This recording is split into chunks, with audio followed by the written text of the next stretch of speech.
তাই ফিনিশ করে দেব এখন। ফিনিশ করে দেবেন? এখানে না এখান থেকে। তাই নাকি?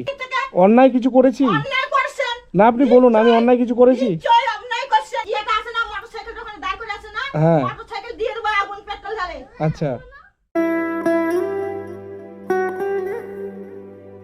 দিদা কেমন আছেন?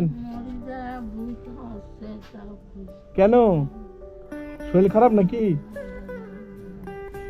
শরীরের অবস্থা তো খারাপ হয়ে গেছে আগের থেকে আপনার। ঠিক আছে আর আসবে কি না তাই না? শরীর কেমন এখন আপনার? ভালো নেই না? আর আর কি বাড়ান মানে গ্রাম করতে কি যান? আর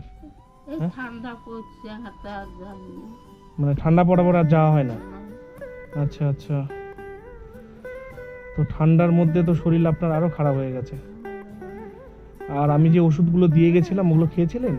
হ্যাঁ ওষুধগুলো খেয়ে কিছু উপকার পেয়েছেন? হ্যাঁ উপকার পাওয়া গেছে না? ঠান্ডার মধ্যে থাকছেন কোথায়? এই ঘরে? এই ঘরে থাকছেন? এই ঠান্ডার কম্বল টম্বল আছে? হ্যাঁ আছে ঠান্ডা গায়ে দেওয়ার মতো আপনার আছে তো সবকিছু? আচ্ছা আচ্ছা ওটাই বলছি। তাহলে এখন তাহলে আপনার সংসার কিভাবে চলছে? আপনি তো বেরোতে পারছেন না। আচ্ছা বিড়ি বাঁধে? আচ্ছা আপনি বিড়ি বাঁধেন তাই তো? তাহলে আপাতত কি বিড়ি বেঁধেই কালে সংসার চলছে তাহলে? তো বলছি আপনার যে ছেলে মানে খোঁজ খবর আর পরে আর নেয়নি না? একবারও খোঁজ খবর নিল না? আমি যে বলে গেছিলাম হ্যাঁ মানে কথা বলে না তাই তো? মানে কথা বলা বন্ধ? আমি যে এতবার করে বলে গেলাম যে মাটাকে একটু দেখবে একটু খোঁজ খবর রাখবে সেই খোঁজ খবর রাখে না তাহলে আপনার দিদা? ছেলে তাহলে খোঁজ খবর একবারও নেয়নি? নেয়নি না? ঠিক আছে আমি দাঁড়ান তো আমি একটু দেখা করে আসি। আমি দেখা করে আসি ভয়ের কিছু নেই দাঁড়ান আমি আসছি।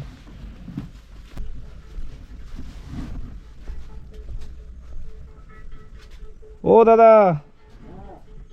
বাড়িতে আছেন? এদিকে আসেন একটু এদিকে আসেন বাইরে আসেন। কি হয়েছে কি হয়েছে? আমি জীবন শেষ করে দিয়েছি? হ্যাঁ কি হয়েছে কি হয়েছে বলুন তো? জীবন শেষ হয়ে গেছে? হ্যাঁ এদিকে আসেন। আপনার আমরা তোমার কথা জবাব দেওয়ার লোক নয়। আপনি চলে যান যেদিকে আসছেন সেদিক দিয়ে চলে যান। তাই নাকি? ব্যাপারটা কি সেটা বলবেন তো? আমাদের কি দোষটা? আমাদের দোষটা কোথায়? অপরাধটা কোথায়? না না আমি অপমান করছি? আচ্ছা তাই ফিনিশ করে দেবেন? তাই নাকি?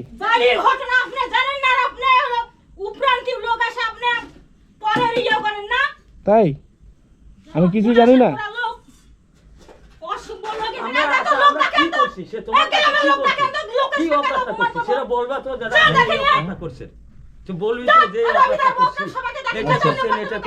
কি অপরাধটা করছি? আমাদের সঙ্গে রান্না করি খাচ্ছি। আচ্ছা হ্যাঁ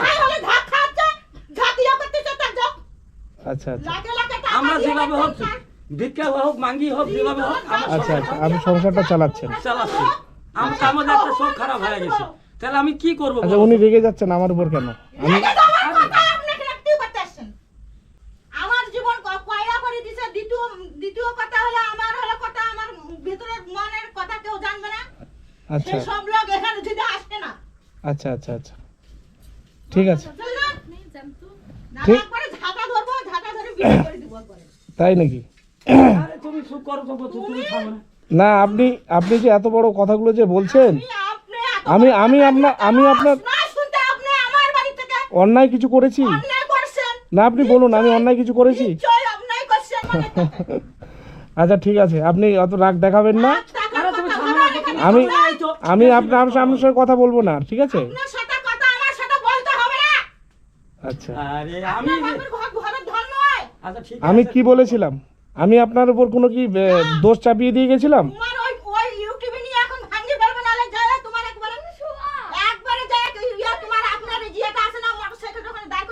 হ্যাঁ আচ্ছা ঠিক আছে আমি বুঝতে পেরেছি। হাসির আপনার ওদের তো মানে আমার কথা বলাটাই অন্যায় হয়ে গেছে, তাই তো দাদা? এদিকে তাকান। আমরা শয়তান, আমি আপনার সঙ্গে এসে কথা বলেছিলাম, সেটাই অন্যায় হয়ে গেছে, তাই তো? এখানে চলে যান। ঠিক আছে, ঠিক আছে, থাকেন। জান না বাবা, আচ্ছা। ওদের সম্মান দেন, শুনলেন তো ওই যে? আমি সবে শুনেছি, বুঝলেন? আপনার আপনার আপনার ছেলে যদিও ইচ্ছে যদিও হয় যে আপনাকে একটু দেখবে, হ্যাঁ, হ্যাঁ, তো ওই ওর জন্য আপনার দেখতে বউয়ের পাই। কারণে আর সেটা হ্যাঁ, হয় না, বুঝতে পারি। হুম। না না, সে আমি যাব না আর, ঠিক আছে? মহিলা এতই বাজে, এতই খারাপ, মানে সেটা কথা বললেই সেটা জানলাম আজকে, ঠিক আছে? অসুবিধা নেই। তো দেখা করতে এলাম, এরকম সবাই দেখতে পায় না ওটা। তাই না? হুম। ওই শুনে ব্যবহারটা দেখুন। অসুবিধা নেই। যাই হোক, আমি দেখা করতে এসেছিলাম। তো আপাতত কি ওষুধপত্র কি কিছু লাগবে আপনার? না বাবা, এখন না ওষুধ ওষুধ কিছু লাগবে না, না? না না। এই যে আচ্ছা। এখানে হোমিওপ্যাথি ওষুধ, হুম। এক ডাক্তার, ওর কাছে 1 মাস থাকি। আচ্ছা, ওষুধ খাচ্ছেন? ওষুধ খেয়ে এখন মোটামুটি শরীরটা কি সুস্থ লাগছে আপনার? হ্যাঁ, না সুস্থ লাগে। আচ্ছা আচ্ছা, ওখানে ওষুধটা আপনি খান, ঠিক আছে? হোমিওপ্যাথি আমি বলেছিলাম না, হোমিওপ্যাথি খেলে আপনার অবশ্যই কাজ হবে। হ্যাঁ আর হোমিওপ্যাথি এমন একটা, যদি দীর্ঘদিন খান হ্যাঁ, তাহলে আপনি রেজাল্ট ভালো পাবেন, হ্যাঁ, একটু আরাম পাওয়া গেছে। ঠিক আছে? অসুবিধে নেই, আপনি খান, ঠিক আছে? আমি যাই হোক সেদিন এসেছিলাম, সেদিন কথা বলে গেছি হয়তো। আমার জন্য তুমি কতগুলো না না, ওটা ও কোনো ব্যাপার নাই, ঠিক আছে? উনি মানে যদি পেটে যদি বিদ্যা থাকতো তাহলে এরকম ব্যবহার আমার সঙ্গে করতো না, ঠিক আছে? তো উনি হয়তো সেই জিনিসটা বোঝেন না, না বুঝে কথা বলেছেন। আমি তাতে রাগ করিনি, ঠিক আছে? আমি আপনার সঙ্গে দেখা করতে এসেছি, ঠিক আছে? আপনার সঙ্গে দেখা হয়েছে, আমি ভালো মন্দ কেমন আছেন সেটা খোঁজ করতে এসেছি। তো দিদা, ওষুধ তো আপাতত লাগবে না, হোমিওপ্যাথি খাচ্ছেন, তাই না? তো ঠিক আছে, আমি কিছু টাকা পয়সা দিচ্ছি আজকে, ঠিক আছে? আজকে এমনভাবে চিৎকার করে কথা বললেন যে আমার গাড়ি জ্বালিয়ে দেবে, এ করবে সেই করবে, মানে অনেক সাহস আর কি। মানে আমি হাতে চুরি পড়ে আছি, উনি গাড়ি জ্বালিয়ে দেবে আর আমি কিছু করতে পারবো না।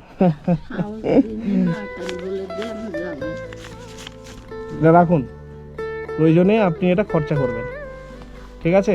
আমি এরপরে যদি কোনোদিন আবার আসি, আমি ওনার বাড়িতে আর যাবো না, আপনার সঙ্গে দেখা করে যাব, ঠিক আছে? কতগুলো অপমান করলো।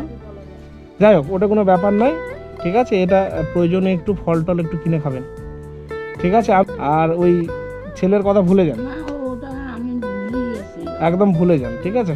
ও ছেলের কথা আর মাথায় রেখে আপনার লাভ নেই, কারণ ও ছেলে আপনাকে কোনো দিনও দেখবে না। আপনি এরম করতে করতে চলে যাবেন, তবুও দেখবেন আপনার ছেলে কোনোদিন এসে আপনাকে জিজ্ঞেস করবে না কেমন আছেন। আমি আজকে আসছি, ঠিক আছে? দেরি করব না, ঠিক আছে? আমি আবার আসবো, আবার দেখা করে যাবো আপনার সঙ্গে।